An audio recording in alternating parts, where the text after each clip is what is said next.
नहमदुहु व नुसल्ली अला रसूलिहिल करीम अम्मा बाद फ़ाऊज़ु बिल्लाहि मिनश शैतानिर रजीम बिस्मिल्लाहिर रहमानिर रहीम रब्बिश शरह ली सदरी व यस्सिर ली अमरी वहलुल उक़दतम मिन लिसानी यफ़क़हू क़ौली. Today we are talking about another very important topic, which is relationship building with children. You can say how we can have a good strong bonding with our children. Allah subhanahu wa ta'ala tells us in Surah Al-Anfal, verse number 28, وَعْلَمُوا أَنَّمَا الْأَمْوَالُكُمْ وَأَوْلَادُكُمْ فِتْنَةٌ وَأَنَّ اللَّهَ عِنْدَهُ أَجْرٌ عَظِيمٌ.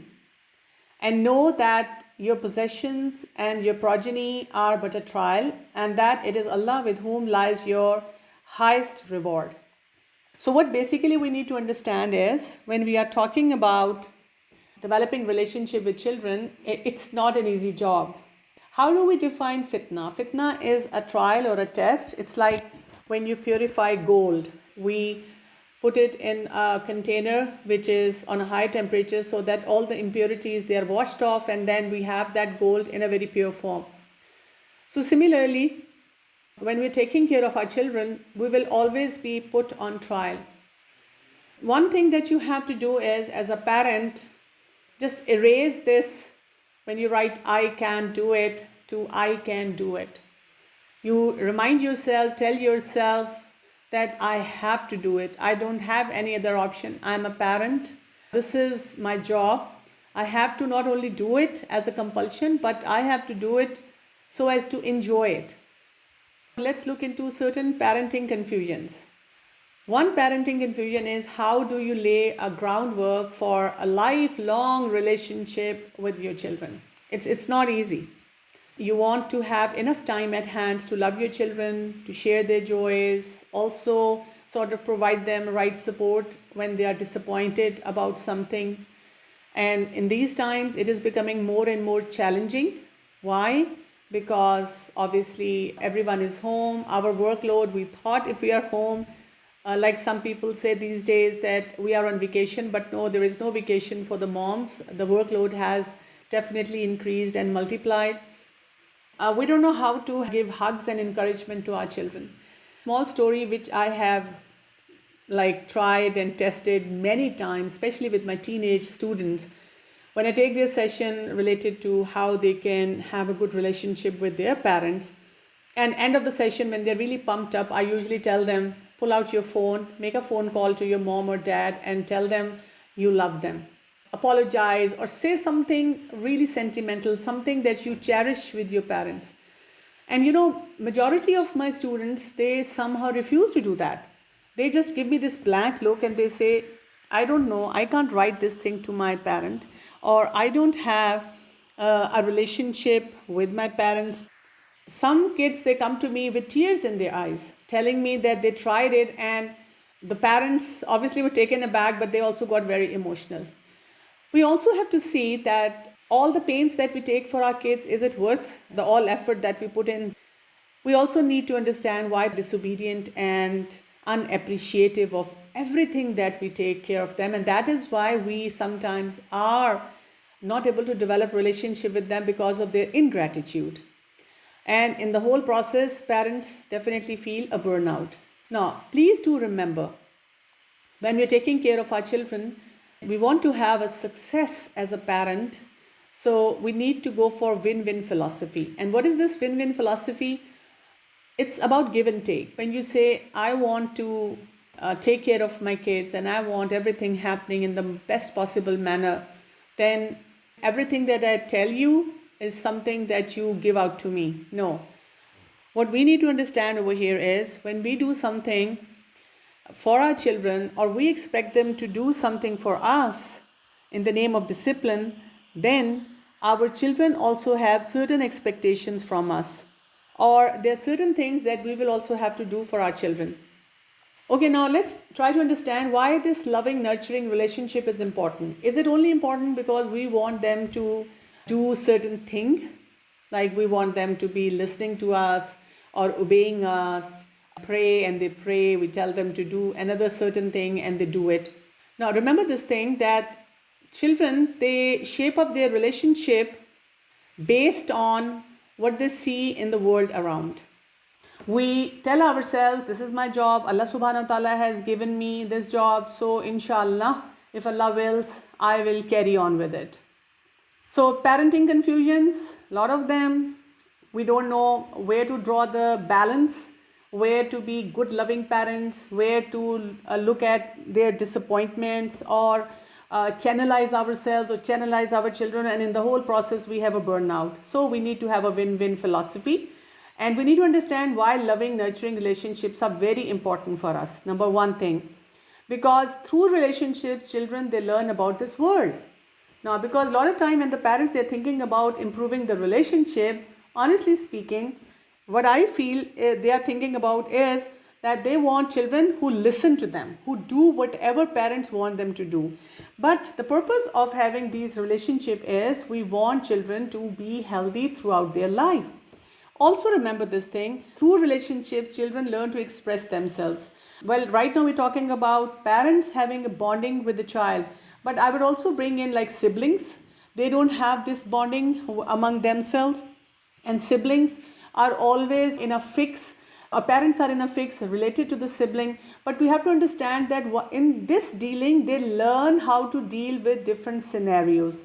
Similarly, we also need to understand that when we respond in a loving and a gentle and a very nice, appreciative manner towards our children, they learn the right ways of communication, right behaviors, and right emotions. So basically, what we're doing is through these relationships, through this loving, through this bonding, we want to make our children feel very safe and secure, and we need to give them this feeling that the family is there with them. Second important thing that these children, they would learn is that what is your relationship with others. Like when you're talking about bonding with them, they would be always looking at how you developmentally see your child, then how you are communicating not only with your child but also with the other rest of the family members, like husband, wife, how they're communicating with each other. They would also be looking at if you are with your in-laws or even with your parents or even with your lot of other interactions that are around. So children will be learning through that as well. And this shows that your child would learn how to behave with others and how people in return behave with them. This is going to be an opportunity for your children to understand all these areas.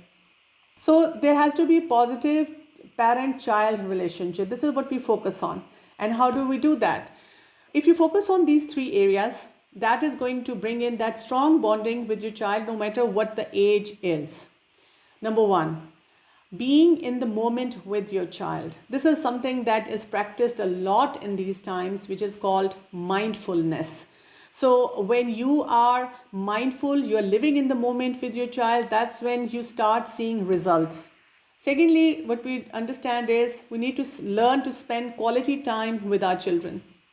Third important thing is we create a very caring environment of trust and respect. So just remember these three important areas, and also remember to apply these into day-to-day life or when you are dealing with these children. So let's start with what does it mean by being in that moment. First thing that you have to do is you tune in and you think about what's going on in your child's life, because a lot of time we are self-centered in a way that we are only thinking about our responsibilities, our emotions, what we need to do in a particular situation. Why? Because we have multiple dimensions around us and we are dealing with multiple challenges around us. And because of that, what actually happens is, as I said earlier, there is a burnout, and because of that, we are not actually in the moment thinking about the child. I have often seen mothers who are driving around taking their kids from one place to another, and they're still thinking about what's the next job at my hand, or what's something which is bothering me and how do I fix that. They are not actually communicating anything to their children. How we can be in the moment? You show acceptance and let your child be who he is. Now, having said that, doesn't mean that if your child wants to have a night out, a party time, be in the bad company, do a fashion which is haram, you give them green signal for that. But acceptance that yes, you are young, and when you are young, I do understand you have emotions like this.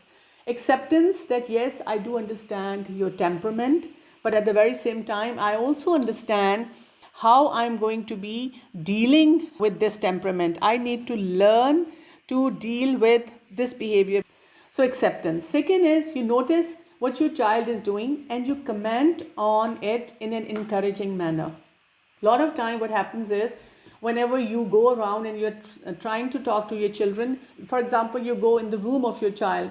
Today was the cleaning day. So you enter the room and you don't appreciate anything or everything, and you just look at something which is out of place and you point to that. So that is something which really makes these children upset, that we are not getting any encouragement from the parents. So living in the moment means right now, out of 5 things or 2 things that my kid has done, irrespective of the age and temperament and whatever the situation, it's a lockdown or it's a regular routine that I'm following. I'm a working mom, I'm a homemaker, I live with large family, I have a lot of challenges, irrespective of everything. In that moment, you notice something that your child did, it was right, and you appreciate that child. Then another important thing about being in the moment is you listen to your child and you try to tune in to what he's really saying. Because sometimes when the kids are trying to convey something to us, they are doing it through their behavior. Like a very young child when throwing tantrum means what? Is trying to grab our attention. Like older kid when is coming to us and repeatedly asking our permission to wearing a short shirt, or asking our permission to whether he or she can go to a certain party, and we don't want them to go to that party. What actually happens is that these kids, they get upset. They are like, why my mom is just shouting or screaming at me or getting upset and giving me lectures when I actually went to take permission from her. So thinking that, my kids, they respect me, that's why they came to me with a certain query, certain question. Yes, we need a lot of sabr for that. Then think about what your child's behavior is telling you, which will give you a lot of cues as to what actually your kids' needs are. And yes, again, you can work on those areas and giving them opportunity to take a lead in certain situations. Like sometimes we always keep thinking of them as babies, and I'm sure many of your kids would tell you, Mom, I've grown up, I'm no longer a baby. So you need to give them this opportunity to prove through their actions that they are not babies. For example, if you see them a lot more on screen, so being in the moment, you can tell them that, okay, I will allow you to have your phone at a certain age when like they're 17 or 18 and you have to get them a phone, but you tell them you have to prove your worth, that you are like an adult. This is exactly what I do when I'm dealing with difficult children in my class environment. I usually, when I ask the kid, how old are you? And the kids would say, I'm 11, I'm 10. So I would tell them, but right now, your behavior in the class is like a kid who is 6-year-old or a 7-year-old. So would you like to move back to that class? And they give me this horrific expression. They're like, no, ma'am, I want to stay in my class. So then I give them list of behaviors which are expected of them. So giving them a lead always helps. Okay, second important thing that we talked about is spending quality time. What would be this quality time? Quality time can happen anywhere and anytime. Also remember, quality time is not about quantity. Like you could be with your kid the whole day. Like these days, we are with them the whole day. But is it quality time? And I think that's what is missing out in many places, that moms are totally lost as to what we need to be doing. And honestly speaking, this pandemic and lockdown has taught me so many lessons for my own family, and also for what I'm looking at the scenario around from the perspective of parenting. We were going Zoom speed in such a different kind of time zone that we were missing parenting, we were missing our children, we were missing that easy, slow pace. And Allah subhanahu wa ta'ala just cut out everything, that Zoom speed from us, and put everything at halt, and wants us to enjoy these blessings that we have. But right now, it's like you were going Zoom speed and put your foot on the brake and you immediately stopped your car, and it's going in a big swirl and you're totally lost and you're totally shattered and you don't know what to do about it. That is something that we have to be very, very careful about. We have to look at how we take care of our children. How do we do that? We spend quality time in such a manner we show that they are valuable and we appreciate them. And we give them positive messages with smile, laughter, eye contact, hug, gentle touches. For example, they can come into the kitchen where you're cooking and you don't give them a lecture, but what you do is you just smile and laugh and you ask them, can I make you a smoothie? Or if you're baking something, can you also do something, for the rest of your siblings or for someone around you? Something that brings a smile and laughter. Sometimes I've seen mothers or parents who start cracking jokes, but these jokes are not appropriate, and children then they start crossing those boundaries. Then you try to plan one-to-one time with each one of your children, and especially with this lockdown, parents ask me, how would I do it? You have to remember all your children have different personalities, different temperament, different age groups, and their time requirement is also very different. What you can do is, for example, if you are going out grocery, you can take one of them with you, and on the way you can just have chit chat. For one of them could be a bedtime, doing story with them. For one of them it could be their homework or study time. So for each one of them you can identify what would they want to do and make it into a pleasant experience for them. And third important factor is trust, caring and respect. In the very early years, when a kid is pulling on mom or looking around for mom, this is because of that trust. And for the older one, you can see the level of trust or the kind of chores that you perform, which are going to bring in trust, are obviously going to be different. And for this trust, caring and respect, what you have to do is be available for them whenever they need you. They have to understand that if there is a challenge in my life and I go and I talk to my mom or my dad, they are there for me. They would listen to me. They wouldn't immediately attack my personality. They would value me for who I am. And they would allow that relationship to develop because of all these, my needs or my interests. And yes, in this trust, caring and respect, what you do is you do set some firm but very fair kind of rules. Now, after understanding these three important areas, I still come back to this thing. If you have a child who is rebellious and is refusing to get off the car or is refusing to do a certain thing that you want to do, and you are running short of time, and there's so many things that you don't know how to do, so what would you do? So let's see, this is a child who will rebel. Now then we come to a little older age group. Now this is a child who, no matter what you do, there will be, even after the consequences on the last tantrum, he'll again come up to you with the tantrum. Now this is a child who is going now towards school and there is no respect. And then this is a child who is a teenager with a lot of attitude. Now what you need to understand, let me go back on these pictures and tell you, if you have a rebellious child, you can say it's a toddler and rebellious, what you need to understand is how to distract this child. Understanding the personality of the child, how to have discipline in right places, and how to, in a very smooth manner, get him to do what you have to do. For that, you have to be really proactive. When the children are little grown up, like the age of 2 to 3 years, you would find out they are the ones who are throwing a lot of tantrums. And this is where mothers, they keep sending me messages that how do I handle a child with a tantrum? Well, very easy. What you have to do is read about these childhood tantrums and then address those tantrums in that manner. You will find thousands and thousands of articles on the internet which will be telling you that. Then it comes to another child whom you need to have lessons on respect, that this child is going way out of that range of respect. How do you teach them respect? Again, you need to be maintaining your cool to teach them respect. Now, so remember, when the kids are small, they are young, and you are focusing on how to handle them and at the very same time keep having that strong bond with them, that's when they enter the age of teenage and they still have this bonding with you. But yes, there are going to be many areas where they will show you a lot of attitude.